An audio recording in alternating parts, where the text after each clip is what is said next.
Hi, my name is Sarah Moss, and this is my informative speech. What could cause avalanches and landslides, kill hundreds of people, and completely destroy cities all in under 1 minute? An earthquake. According to the SCC Health website, the New Madrid Fault System extends 120 miles southward from the area of Charleston, Missouri, and Cairo, Illinois, through New Madrid and Caruthersville. It was thought that the New Madrid earthquakes in 1811 and 1812 were felt over 50,000 miles away. We live within 221 miles of the fault line itself. Living so close to this fault line, I've always been interested in how earthquakes work. It is important to discover how earthquakes develop, how scientists classify them, and how to predict one possibly occurring in order to better understand this amazing force of nature. An earthquake is the shaking of the ground caused by an abrupt shift of rock along a fracture in the earth, called a fault. There are 4 major layers that make up the earth. There's the inner core, the outer core, the mantle, and the crust. The mantle and the crust make up the top layers of the earth's surface, kind of like skin. This is where my first visual aid comes in. This is the earth, and these are the 4 layers of the earth. The green is the crust, the orange is the mantle, the yellow is outer core, and the inner core is in red. I'm going to pass this around so everyone can look at it.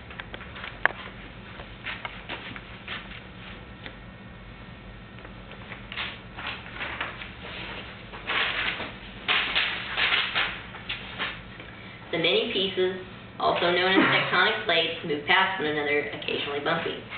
When the pieces bump, they become stuck together due to their plate boundaries or rough edges. The plates do not stop moving, however, and soon they rip apart from each other, causing an earthquake. Going into a little more detail, there are 3 types of plate boundaries. There are converging plate boundaries, diverging plate boundaries, and transforming plate boundaries. Converging plates have one plate sliding under the other, pushing the land upwards. This can result in mountains. Diverging plates are plates moving apart from one another. The bedrock splits apart. Sometimes the magma can well up from inside and cool to form new land. Iceland is a great example of a diverging plate boundary. Transforming boundaries are 2 plates sliding horizontally past one another. This is where my second visual aid comes in, and I'm going to show you all types of all 3. Converging plate boundary, a great example would be Pacific plate and the North American plate. As you can see, the arrows are pointing towards each other, meaning the plates are pushing towards each other. A divergent, great example would be Eurasian plate and North American plate. You see the arrows moving apart. That means they're moving away from each other. Iceland, you can see where Iceland is. Iceland was formed from diverging plates and the magma welling up and cooling, making new land. Transforming boundaries, great example would be the Antarctic plate and the African plate. As you can see, the arrows are moving away from each other. They're slipping past each other horizontally. I'm going to let you look at that.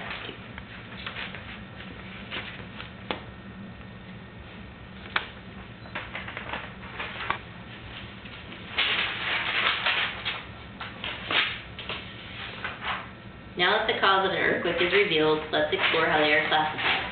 A machine known as a seismograph records earthquakes by creating a seismogram. The base of the seismograph sets on the ground, and a very heavy weight hangs down freely from the top spring. When an earthquake occurs, the shaking of the ground causes the base of the machine to move, but not the weight. The spring absorbs all of the movement instead. In different positions, the weight and the base is recorded. And here is my next visual aid. This is a seismograph. And the base, as you can see, it's showing movement. The weight does not move, but it records the difference onto the seismograph. Okay, I'm going to let you look at this too.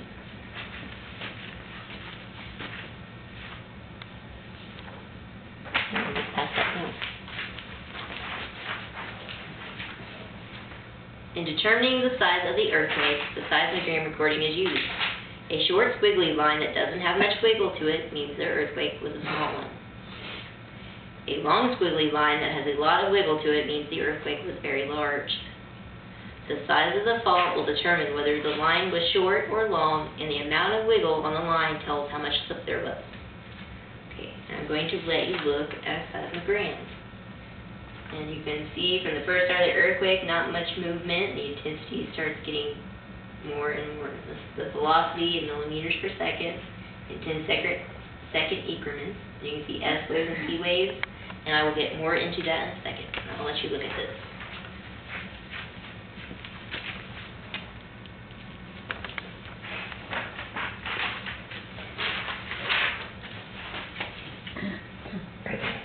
P waves are called primary waves, and S waves are called secondary waves. P waves move in a compressional motion similar to the motion of a slinky, while the S waves move in a shear motion perpendicular to the direction the wave is traveling. And I'm going to try to explain this to you a little bit. Okay. Here's the P wave, supposed to be like a slinky. It compresses, expands in the air, compresses, expands. This is the S wave, and it's moving actually up and down. It's moving the earth up and down. Okay. They compare an S wave to a rope. You shake the rope, and the wave moves down the rope. Okay. I'm going to go ahead and let you look at this.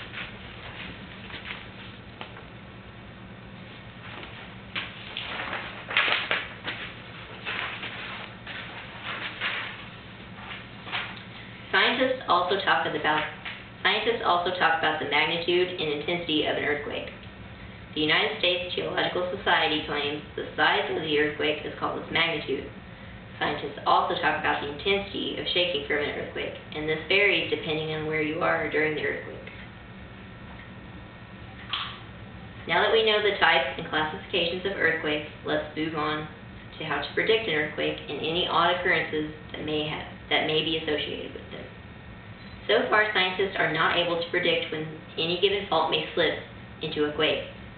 There are no definite odd occurrences that may signal a quake before it happens.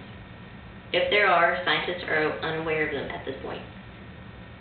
Now that we know that there is no way to predict an earthquake and any odd happenings before one, let's sum our findings up.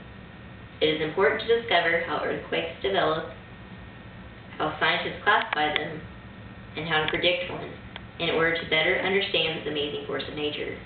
We now know that the slipping of one tectonic plate against another along a plate boundary causes the plates to stick, and that when they finally rip past one another, the transferred energy releases, causing an earthquake.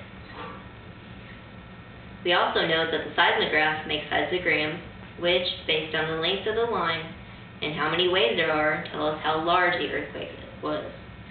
We learned that the size of the earthquake is called the magnitude, and the intensity varies depending on where you are when the earthquake occurs. Now that we know how to predict an earthquake, and we don't, and to run when we see weird animal migrations, or just plain weird animal behavior at all, and we won't, we will all know the next time an earthquake will strike right here in good old Missouri, and we won't. Thank you.